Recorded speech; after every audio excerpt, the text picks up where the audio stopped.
Hello, my name's Verity and I've been working in fertility for 15 years. I'm a fertility coach, fertility reflexologist and clinical hypnotherapist. The thing that I want to talk about today is something that I really do remember when I was on the fertility journey, and I still think about this a lot actually. The huge impact that infertility had on my mental health.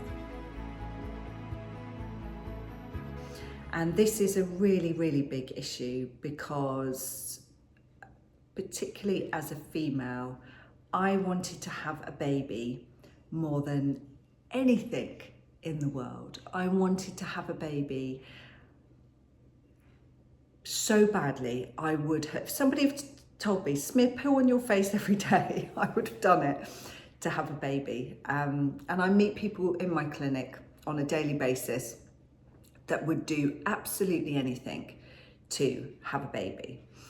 And I want to talk to you today about some of the things that you can do to help your mental health when you're on this journey. And it doesn't matter, I always say to people, it doesn't matter if you've been on this journey for 3 months or 5 years.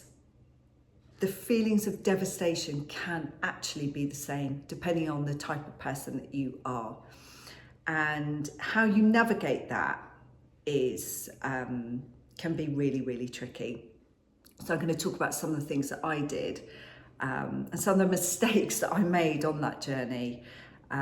So hopefully it's not going to be as painful and as hard for you. And some of the things that I wish I'd done that I didn't do when I was on that journey, and some of the things that I speak to people about every day to help them. So it's really easy when you're in this to become completely and utterly obsessed. You know, you're on TikTok, you're on Instagram, you're on YouTube, and you will look at every single solitary bit of information that you can find to help you on your journey. So the first thing that I would say that helped me, and hopefully it will help you, is I kind of needed that obsession. I needed to look for answers. I needed to look for a solution to this problem that I had. And I totally get that. However, a lot of stuff that you see online could be completely inaccurate and could in some cases actually be harmful. So this is what worked for me. I let myself Google for 15 minutes a day at the same time every day. And that was it.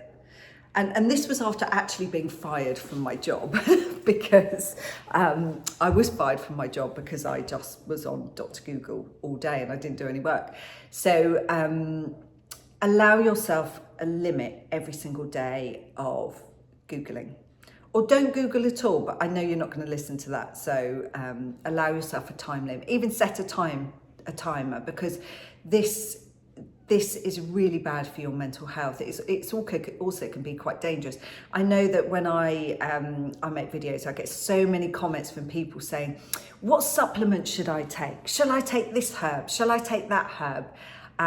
Should I have this procedure? Should I have that procedure? And actually, if you go ahead and do all of that, that could actually be really harmful for your fertility. And I'll give you an example.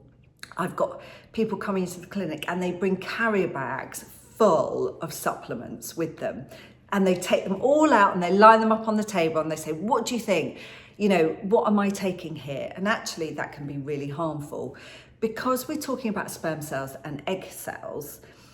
Taking too many supplements can cause something called oxidative stress. And if a sperm cell is suffering from oxidative stress, it can actually fragment, which means that your egg won't understand its code. So rattling with supplements can be quite harmful. And some of those supplements, you know, like in excess can really harm your fertility. So yeah, just be careful of that. Don't take everything that you see and read, and you know, it can be bad. The other thing that I would say when it comes to trying for a baby is the impact that this can have on your relationship. My biggest bit of advice is have intercourse throughout your whole cycle, because one, that is really good for staying connected as a couple. If you're having intercourse just around ovulation, you're both going to start to really resent it, and you're both going to stop enjoying it, and you're both going to start feeling used. Particularly males start to feel really used, and actually that can have detrimental effects like erectile dysfunction. So try and have intercourse throughout the cycle. So the more connected you are, the more safer it is for your body to have a baby, because you've got these lovely oxytocin receptors in your uterus, ladies. It means that your uterus is looking for happiness, your body is looking for happiness. So if you can, have lots of intercourse throughout your cycle, that's going to be really beneficial for you. Another thing that I did, and it really helped, and I know it's a bit of a cliche, is journaling, because I felt really inadequate. And I had a group of friends that were all just getting pregnant, by looking at each other. They barely, they had to have sex for a minute, and then they were pregnant. And I was standing on my head after intercourse, and doing all of these crazy silly things because I thought it would help me get pregnant. So writing those feelings down was invaluable to me, because I couldn't really talk to anybody, and I just felt better by getting stuff off my chest and writing it down, and that helped me enormously. Going on support groups really helped me. We've got a lovely Facebook support group called Fertility Support UK. Anybody is welcome to join that group. It's wonderfully supportive, and there's a couple of us experts on there as well, and we really do try and take the time, if we can, to answer any questions, any fertility related questions that you have. So support groups are fantastic, and you can find maybe a local support group in your area. Support groups for men are also brilliant. And there's a number of support groups, online support groups and face-to-face support groups for men, because I find that men just don't have anybody to talk to. They feel really alone in this, particularly if it's a male factor reason that you aren't getting pregnant. So having other people that you can talk to is really good. The one thing that also really helped me was fertility hypnosis. Oh my God, this was a game changer. I felt so out of control on my fertility journey, and I see women coming into the clinic every day just saying, I've got no control over this. I've got no control over this. So get some control back. That's the key. Fertility hypnosis really helped me, because it made me feel in control. It made me feel like, I was doing something about this. Plus it was wonderfully relaxing, and I could just go off to a lovely fertile place. And I genuinely feel now, looking back, as it was physically impossible for me to get pregnant at the time, and I didn't know that at the time, but I know that now, if it hadn't been for that holistic side of fertility hypnosis, fertility reflexology, fertility acupuncture, I would not have my children. So trying to get that element of control back.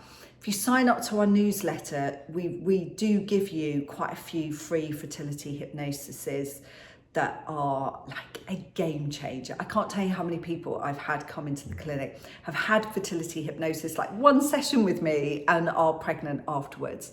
So I definitely recommend that, as well as fertility acupuncture, fertility reflexology, because they give you an element of control, and they're fairly inexpensive. They don't cost a fortune. I think our success rates in our clinic with holistic therapies are about 76%. And obviously that's people going through IVF as well. So if you can find a really good practitioner in your area, it can be so helpful to bring your stress levels down and give you that element of control.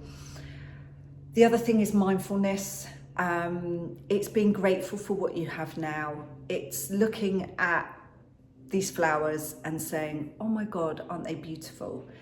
And trying to do that as much as you can with your day to make you grateful for the life that you're living at the moment, because this fertility journey can consume you. So I want you to get as much help as you can from wherever you can, obviously without Googling crazily all day. Fertility coaches like myself are, obviously I'm going to say this, but I genuinely mean it. They're worth their weight in gold. If you look at our reviews of how we've supported individuals and couples, it's been profound for many people. So if you can find a good fertility coach, we do offer online fertility coaching. So and that's to anybody in the UK. Then that can also be really helpful, because when you are lost on your journey, and I find so many people are so lost, they don't know what to do next. They may have had a few rounds of IVF, the IVF hasn't worked, and they don't know what to do next, or they've been told by the NHS, we can't find anything wrong with you, we don't know what to do next. So talking to a coach can point you in the right direction and stop you spending thousands and thousands of pounds on unnecessary tests and a ton of supplements that aren't going to help you. So I hope that really helps. Try and incorporate those things daily on your fertility journey, because this will consume you if not. And I genuinely want to protect you from that. I really hope that helps. Take care.